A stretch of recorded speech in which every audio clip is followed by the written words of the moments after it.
Que Dios les bendiga, apreciados hermanos y amigos que estamos aquí convocados en esta señal de Catedral de Fe, una iglesia para ti y tu familia. Después de este gran tiempo de alabanza, de gozo, de ministración al Señor, vamos a compartir un gran mensaje que Dios ha puesto en nuestros corazones. Y Dios también va a hablar a tu vida en esta noche. Así es. Definitivamente, los hijos de Dios nos casamos no solo para hacer una vida en conjunto, sino para cumplir un rol dentro de la misión de Dios. Como matrimonio, debemos reflejar el amor de Dios al mundo.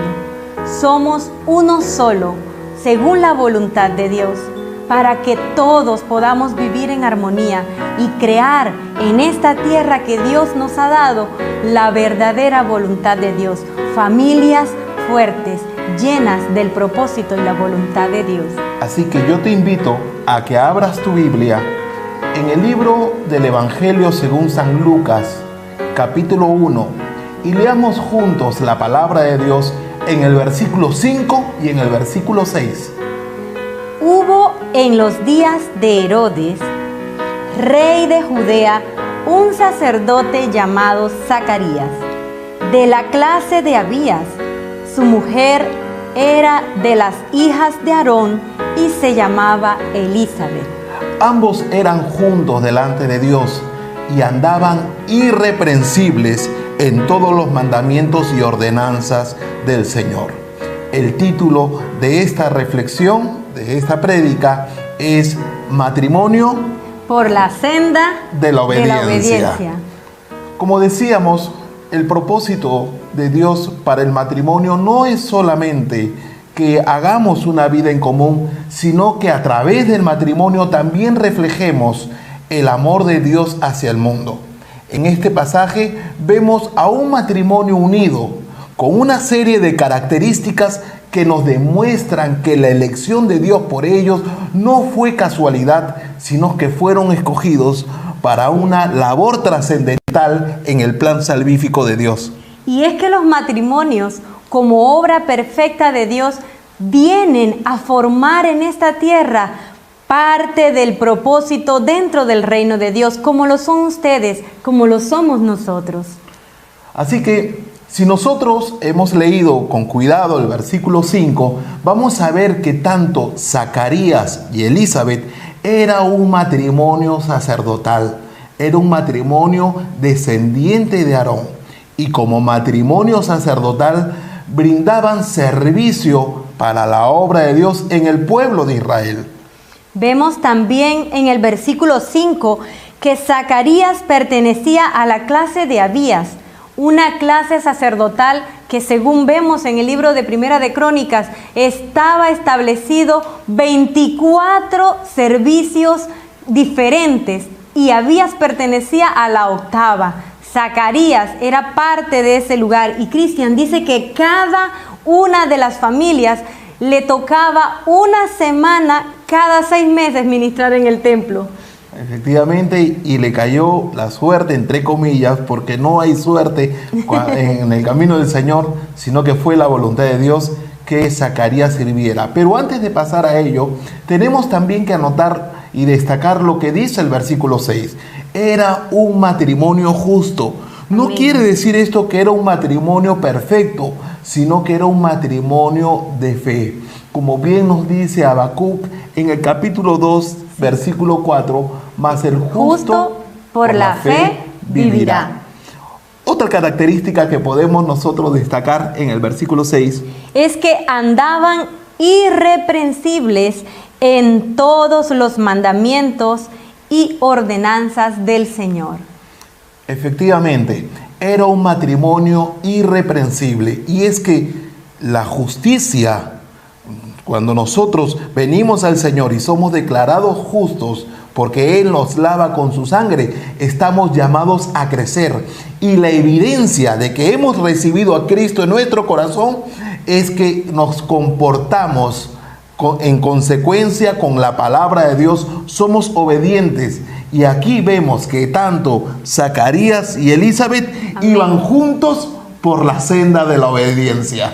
Ellos eran irreprensibles ante Dios, no porque ellos cayesen bien a los demás. Aquí deja claro en la Biblia que era la obediencia a los mandamientos de Dios y la obediencia a todos los preceptos y enseñanzas de Dios la que hacía de Zacarías y Elizabeth un matrimonio que se manejaban juntos, obedeciendo la voluntad de Dios.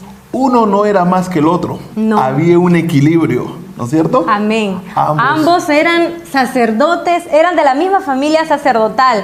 No era yugo desigual, sino que ambos venían de la misma línea, creían en el mismo Dios. Y a la sazón viene entonces el texto bíblico: ¿podrán andar dos juntos si no estuvieren de acuerdo?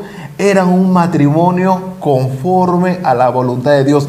Un aspecto que muy bien ha destacado: eran yugo igual. Los dos tenían las mismas condiciones, y cuando los hijos de Dios se unen en estas condiciones, Dios entonces los usa para su gloria. Ambos crecían juntos como matrimonio. Amén. Ellos día a día avanzaban, superando todas las adversidades, agradando a Dios. A Dios le agradaba la justa forma en que Elizabeth y Zacarías dirigían todo el desarrollo de su vida matrimonial. Cada uno de ellos cumplía su rol en el matrimonio. Zacarías ministraba, pero él recibía el apoyo de su esposa. Amén. Para poder ministrar ampliamente en el servicio del Señor. Pero como todo matrimonio, también tenían sus situaciones. Había un punto que traía al corazón de Elizabeth y Zacarías un tiempo de encontrarse con Dios y de clamor, y eso es lo que refleja la palabra de Dios, que ellos tenían un problema en particular: no tenían hijos y ya eran ancianos. Es decir, este era un matrimonio que no estaba ajenos a pruebas, ajenos a dificultades, ajenos a desafíos.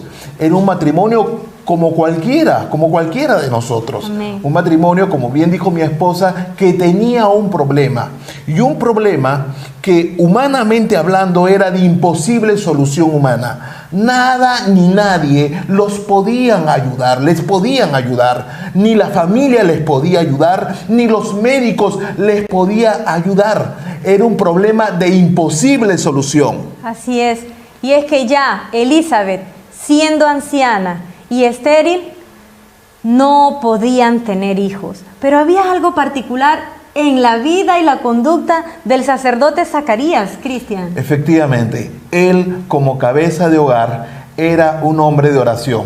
Pero si el problema, humanamente hablando, no tenía solución, era de imposible solución, para Dios todo es posible. Amén. Así que si tu matrimonio tienes un problema, quiero decirte que Dios se glorificará en medio de ese problema, porque para los hijos de Dios toda situación obra para bien. Zacarías, amén, entonces era como cabeza de hogar un sacerdote, y hizo lo que todo hombre tiene que hacer frente a una situación: llevarlo a la oración. Era un hombre que tenía comunión con Dios. Era un hombre que hacía de la oración su vida diaria. Y vemos allí que su esposa debió de haber estado de su lado, orando juntos, clamando a Dios con fe, porque para tener esa esperanza tenían que tener fe. Es por eso que ellos eran encontrados justos delante de Dios. A Dios le parecía justa la conducta de Zacarías y Elizabeth. Vemos entonces que Dios respondió la oración. Vemos entonces, Cristian, que llega un momento en que Zacarías, como dijimos al principio, vemos en el versículo 8, que aconteció que ejerciendo Zacarías el sacerdocio delante de Dios, según el orden de su clase, conforme a la costumbre del sacerdocio, le tocó en suerte ofrecer incienso entrando en el santuario del Señor. Y toda la multitud del pueblo estaba fuera orando a la hora del incienso. Un hombre de oración va ahora a interceder por el pueblo. Efectivamente, como dijimos, era un hombre que llevó su problema a la oración. Zacarías era anciano, pero oraba con fe por un hijo. Zacarías, como cabeza de hogar, oraba por su esposa. Miren lo que dice el versículo 13. Pero el ángel le dijo a Zacarías: no temas, porque tu oración ha sido oída, y tu mujer Elizabeth te dará a luz un hijo y llamará su nombre Juan. Es decir, que este hombre, aunque sabía que las fuerzas ya no lo acompañaban, oraba con fe. Hermano, tú que eres cabeza de hogar, tienes el llamado para orar por tu familia. Tienes el llamado para orar por tu esposa, para orar por tus hijos. No podemos nosotros abandonar o resistirnos a este llamado como cabeza de hogar. La manifestación de que Dios ha tratado en nuestras vidas es que tratamos a nuestras esposas y a nuestros hijos como Dios manda y los cubrimos en oración. Amén. Dios respondió la oración: tendrás un hijo. Y vemos allí que no era cualquier hijo.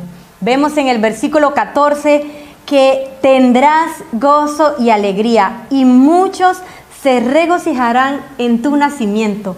Juan sería un niño que, además de esperado y anhelado, traería gozo no solo al corazón de Zacarías y Elizabeth, a toda la familia de cada uno de ellos, sino que también a todos los que los llegaran a conocer. Efectivamente, si nosotros leemos los versículos 14, 15, 16 y aún hasta el 17, vamos a ver que el hijo que iba a tener Zacarías y Elizabeth como promesa de Dios era un hijo hermoso en la voluntad de Dios. Amén. Desde ya su nombre era importante, Juan, que significa Dios es misericordioso. Es decir, Dios iba a mostrar y mostraba a través de este hijo su misericordia, no solamente a esta familia, sino al mundo entero. Era un hijo que generaría gozo. Qué hermoso que los hijos generen gozo. Los hijos de una familia cristiana, de una familia que anda por la senda de la obediencia, generará gozo. Pero además iba a ser un hijo consagrado. Así es, porque el versículo 16 dice: y hará que muchos de los hijos de Israel se conviertan al Señor Dios de ellos. Él, con su testimonio, con su predicación, con su ejemplo de vida que sus padres estaban transmitiendo en el niño Juan, él llegaría a ser un hombre que haría que otros también se acercaran a Dios. Efectivamente, era un hijo ungido, o iba a ser un hijo ungido, iba a ser un hijo predicador. Hoy los padres desean que los hijos sean abogados, ingenieros, arquitectos, y eso está muy bien. Pero qué privilegio iba a tener Zacarías y Elizabeth al tener un hijo que anuncie las bondades y la salvación al mundo, que iba a ser el pregonero de la llegada de nuestro Señor, de la promesa de salvación al mundo. Por eso es que algunas veces los padres preguntan a sus hijos: oye, ¿tú ya sabes qué vas a hacer en la vida? Y esa no es la pregunta bíblica. La pregunta bíblica es: hijo, ¿tú ya sabes cuál es la voluntad de Dios para tu vida? Entonces, son todas estas características importantes. Lo vemos en el versículo 17 cuando dice: e irá delante de él con el espíritu y el poder de Elías, para hacer volver los corazones de los padres a los hijos y de los rebeldes a la prudencia de los justos, para preparar al Señor un pueblo bien dispuesto. Era un niño que se convirtió de una esperanza en una promesa. Prontamente los ojos de Zacarías verían esa promesa hecha realidad. Ahora, Zacarías dudó, tuvo un problema humano, dudó en la respuesta de Dios y el Señor le dio una señal: Zacarías, vas a quedar mudo hasta que se cumpla esta palabra de Dios, porque la palabra de Dios es cierta, es real y de inmediato o de obligatorio cumplimiento. Zacarías nos dice el versículo número 23 que cumplió su ministerio. Es decir, él tuvo un momento en el cual servía en la iglesia, pero no todo es la iglesia. Hay un momento entonces en que también aún los pastores tienen que ministrar a su hogar. Y también Dios permitió que Zacarías quedara mudo. ¿Para qué? Para que se aboque a su hogar y sirviera a su esposa sin chistar, porque iba a quedar embarazada como plan del propósito de Dios, ¿verdad? Y es que vemos que luego de Zacarías recibir esa palabra y volver a su hogar en Hebrón, ya no había otra idea en la cabeza de Zacarías. Tenía bien claro que la mudez era señal que Dios cumpliría en él la petición de su corazón. Dios le iba a dar hijo a Zacarías. Dios le iba a dar la herencia y la promesa. Nada había quedado para Zacarías en duda alguna. Ya no había duda en él. Así que cuando él volvió a su hogar, volvió como ese hombre que iría con su esposa a vivir la promesa de Dios para su hogar. Dios también utilizó la vida de Elizabeth a través de la concepción, manteniendo el nombre de Juan. Pero qué curioso que cuando Elizabeth tenía 6 meses de estar en embarazo, recibió la visita de su prima, María, ¿verdad? Y es que vemos que es algo extraordinario. María acompaña a Elizabeth. ¿Y por qué traemos a colación este aspecto en particular? Porque la Biblia dice que ellos eran un matrimonio que vivían conforme a la voluntad de Dios. Y vemos entonces que María, estando ya embarazada de Jesús, se acerca a vivir con Elizabeth los últimos 3 meses de su embarazo. Esto da como testimonio que todo lo que María logró hacer al final de su embarazo, ¿dónde lo aprendió? Si no fue con Elizabeth en su hogar. Lo que José pudo haber aprendido, lo aprendió del consejo que Zacarías debió darles. Un matrimonio que creyó en las promesas de Dios fue el matrimonio que Dios también usó no solo a Juan para preparar el camino de Jesús, sino que también un matrimonio como Zacarías y Elizabeth lo utilizó Dios para preparar a María y a José, el otro matrimonio que Dios ya había dispuesto usar para propósito de traer a Jesús a esta tierra. Ahora Zacarías confirmó la voluntad de Dios y comenzó a alabar a Dios. Cuando nosotros lo leemos en el versículo 62 al 66, nació Juan y lo llevaron obviamente a circuncidar, y entonces le preguntaron, o llamaron al niño Zacarías, pero la esposa dijo, no se va a llamar Zacarías, se va a llamar Juan. Y le preguntaron al padre, a Zacarías, ¿cómo se va a llamar? Y él escribió y dijo, se llamará Juan. Es decir, confirmó la voluntad de Dios. Y después de ello se abrió su boca y comenzó a alabar a Dios. Y esto nos muestra una gran lección. Porque un matrimonio que camina juntos por la senda de la obediencia será un matrimonio que crecen juntos, será un matrimonio que crecen espiritualmente, será un matrimonio que siempre tendrá un espacio en la obra de Dios, tendrá una generación poderosa, ¿verdad? Amén. Y vemos aquí que Elizabeth cumplió la voluntad de Dios y Zacarías cumplió la voluntad de Dios. Eso los hizo a ellos un matrimonio muy próspero, muy bendecido. Fue un hogar adorador.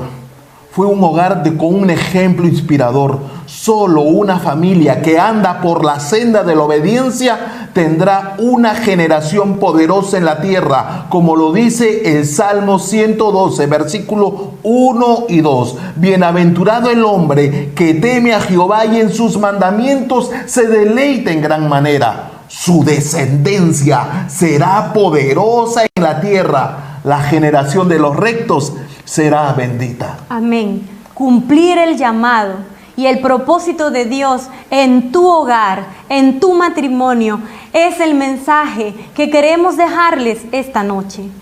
Será un hogar adorador, aquel hogar que decide obedecer la voluntad de Dios. No quisieras tener un hogar así. ¿No quisieras tú tener un hogar como el de Zacarías y Elizabeth? Un hogar que dejó una generación poderosa en la tierra. ¿No quisieras tú tener un hogar en donde se adore el nombre de Dios? La solución es esta. Sigue por la senda de la obediencia.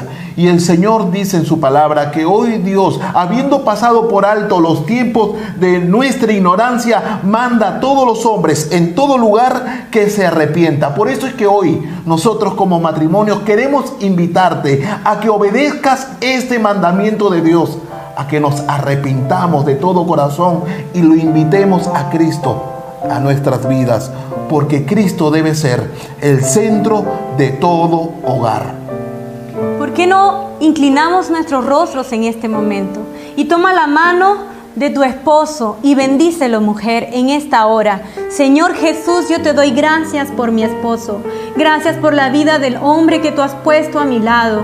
Señor, ayúdame a ser esa mujer sabia, mujer prudente, que ayude a él a cumplir el propósito y la voluntad, así como lo hizo Elizabeth, que ella, cuando su esposo no podía articular palabras porque estaba mudo, ella, como ayuda idónea, hizo el papel correctamente.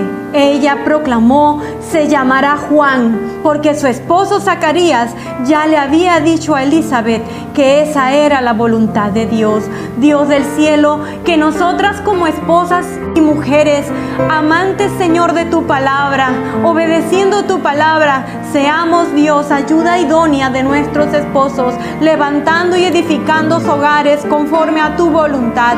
Perdónanos, Señor, en algún momento, Padre, que por nuestros caracteres o nuestras formas de conducirnos, Dios, no hemos podido lograr entender tu voluntad. Pero hoy estamos aquí renunciando, Dios, a todo aquel impedimento y trazando un camino de hoy en adelante conforme a la obediencia de tu palabra para nuestros hogares. Bendice, Señor, a todo esposo que ha escuchado esta reflexión. Bendice, Señor, a toda familia que sabe que necesita de ti. Los hogares, Señor, que en este momento están levantando su mano y dicen: Señor, yo te invito a mi corazón, ingresa a mi vida. Dios mío, toma esos corazones, Dios Santo, y constitúyelos en hijos tuyos por el poder de tu sangre. Amigo, si tú decides recibir al Señor, oramos por ti en este momento. Padre Celestial, donde llegue todo este mensaje, toma toda vida que hoy reconoce que está en pecado y que necesita de ti. Sálvalo, Señor. Ingrésalo a la familia tuya, oh Dios, que sea un hijo tuyo por el poder de tu sangre. Señor, transfórmalo, libéralo, trae, Señor, bendición a su hogar y a su vida. Dios mío, y a todos nosotros que somos cabeza de hogar, danos la sabiduría para conducir a nuestro hogar conforme a tus propósitos. Bendice a tu pueblo, bendice a tu iglesia, Señor, que estamos aquí reunidos en este culto de adoración a través de este medio. Hágase tu voluntad en todo matrimonio que viene a tus pies. En el nombre de Jesús. Amén.